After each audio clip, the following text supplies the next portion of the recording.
Okay, this video is for Kudflak, and your question is, what do I learn first? Technique, drills, power, or power and accuracy? And I think if you take a step back, right? So like, let's say you want to become a professional chef, right? A good practice to become a professional chef is like, whenever you go into a kitchen, you wash your hands, um, and then right, you want to know how to sharpen a knife. You want to learn how to sharpen a knife. You want to learn how to set up a cutting board, right? You want to wet a rag and put it underneath your cutting board so it doesn't slip. So these are kind of like those things, right? How to breathe, that's like washing your hands. It's like a good thing. It's like the first fundamental thing in having not only a rich life in soccer, but just a rich life totally, right? Because how to breathe is going to teach you is how to relax. They teach Russian and Chinese kids at a young age how to relax. That's something that they don't teach in the US these days that is super helpful, right? If you can be relaxed on the field and you could be relaxed in stressful situations off the field, then this is a timeless skill that all people should learn, not just soccer players. In terms of warm-up, right? I know we're talking about shooting, but all high-level players, the first 20 minutes of their warm-up is exactly that. It's warming up, right? You got to, there's no high-level players who get on the field and the first thing they're doing is ripping 40-yard laser beams on net, right? They start with a light jog, dynamic stretching, and agility work. So I'm sharing these things, but this is not what I'm specifically saying that you need to do. What I'm stressing is, once you learn these warm-ups, you could say, okay, these are interesting. Do I like them? Do I not like them? I want you to start looking at other people's warm-ups. You want to be an observer and you want to be curious. You got to look at the best players and you say, oh, how do they warm up? And then you're looking at the other teams, you're looking at other teams, other people you're playing with, and you're saying, oh, that's a great player. How did this person warm up? And you could start to tell who can ball just by the quality of their warm up, even before they touch a ball. And I think, if you can start to master some of these, like, no one knows this in terms of soccer, and you put the best club team in the whole world there, if you Google search their warm up and then you put it side by side by this locomotion warm up, it doesn't stand a chance. Like, this locomotion warm-up, you go through so many more different ranges of motion and dynamic movement compared to a traditional soccer warm-up that this will blow you away. So if you just learn these three, I mean, you're going to be doing stuff that no one's doing. At least I've, in my 27 years of soccer training and playing across the world, I've never seen anyone bust out these movements. So much to a point where I went to a professional soccer training academy and I did this whole thing, and the instructor who trains professional players told me it was the most dynamic warm-up he's ever seen, right? So I'm not saying this is the end-all be-all. What I'm saying is this is going to give you the practice of, say, hey, okay, this is a cool warm-up, let's see what else I can learn, right? You want to pull from Muay Thai and kickboxing and Pilates and gymnastics and acrobatics, everything. I want you to be a perpetual learner.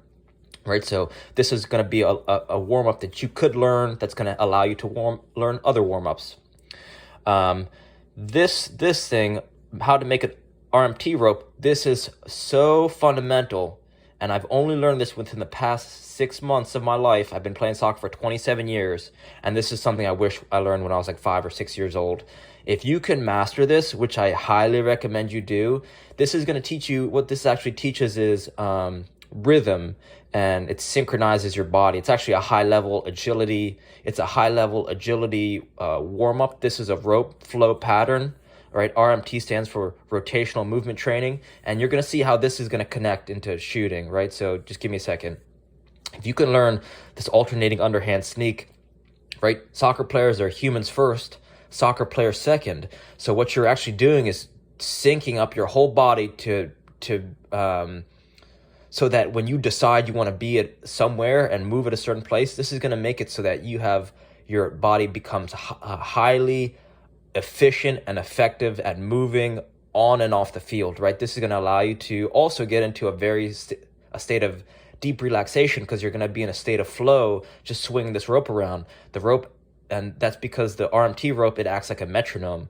A metronome is used by musicians to keep a rhythm. And since the body's connected from fingertips to finger toes, when you're swinging this rope around, it synchronizes and harmonizes the body's movement. All that means is your juggling is going to improve, which is going to improve your shooting. It's going to improve your balance. It's going to improve your timing and your rhythm. That's all that is. And, it costs $10. You find some soft rope as long as you are tall, preferably a little longer, so you could tie some knots into it. And then, learning the alternating underhand sneak is only going to take you, if you're very relaxed when you're watching people do this, then you can learn this in less than an hour easily, maybe even 15-20 minutes. But you got to be patient and be very relaxed while you're practicing this.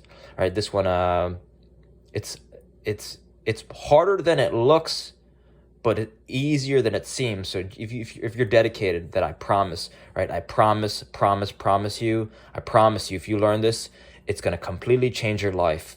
So do not hesitate to start learning this one. And if you can master, this is like the freaking build. Any soccer player watch this, especially you, Kudflak. If you're watching this and you can learn these things as a youth soccer player or just a soccer player, you're gonna have such a head and toe. You're gonna be.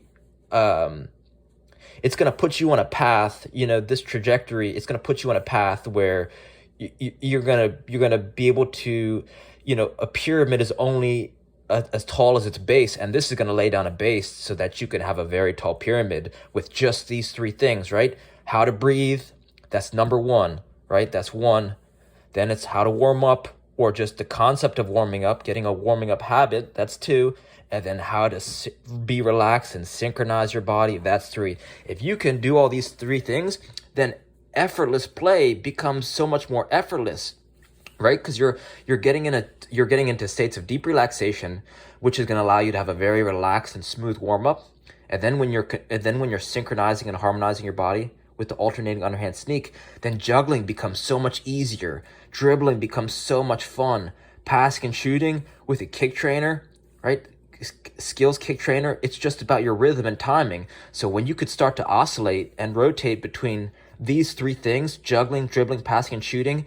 Effortless play becomes, soccer training doesn't become a training, it just becomes a joyful practice. And that's what I want to stress. And let me take a second to talk about the skills kick trainer, talking about passing and shooting, right? So you're saying, so now we're at the question, what do I learn first? Technique, drills, or power and accuracy? You want to do effortless play because, you got to set up your shot with a dribble.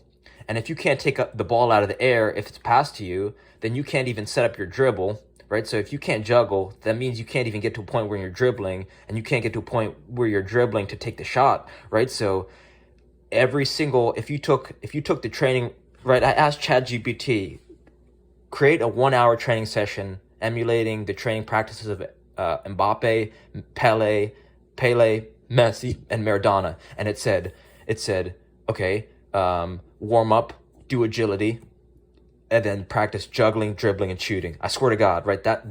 This is the format of the 4 world-class players in the world. If they only had 1 hour, this is what they do. But juggling is the most important thing. And then you could argue between juggling and dribbling, because juggling can train passing and shooting, right? But passing and shooting doesn't necessarily improve juggling. So that's why you want to spend, if you only had 15 minutes to train, right? I'm just saying this as an example. Then I trained, and you did this, and you've mastered all these already.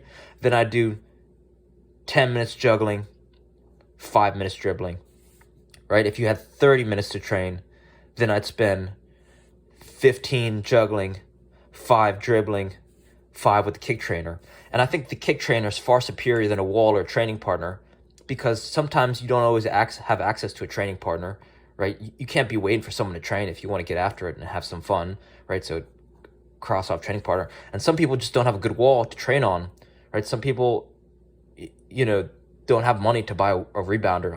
I don't. I'd rather use a kick trainer, right? I brought my kick trainer, SKLZ kick trainer, to Paris, France. I was walking around Paris, France for a couple hours. I must have got between 4,000 and 5,000 touches effortlessly. So, your question is, what do I learn first? Technique, drills, or power and accuracy? Do you want to learn these three things? Take your time, master these three things first, because they unlock effortless play. Effortless play is when you're in the zone, you're flowing, you're relaxed, you're breathing, you're aware. Because if you practice all these things and you haven't learned all these things, the quality of your juggles, the quality of your dribbling, the quality of your passing and shooting, working with a kick trainer, is going to be so much poorer. You're going to add a depth.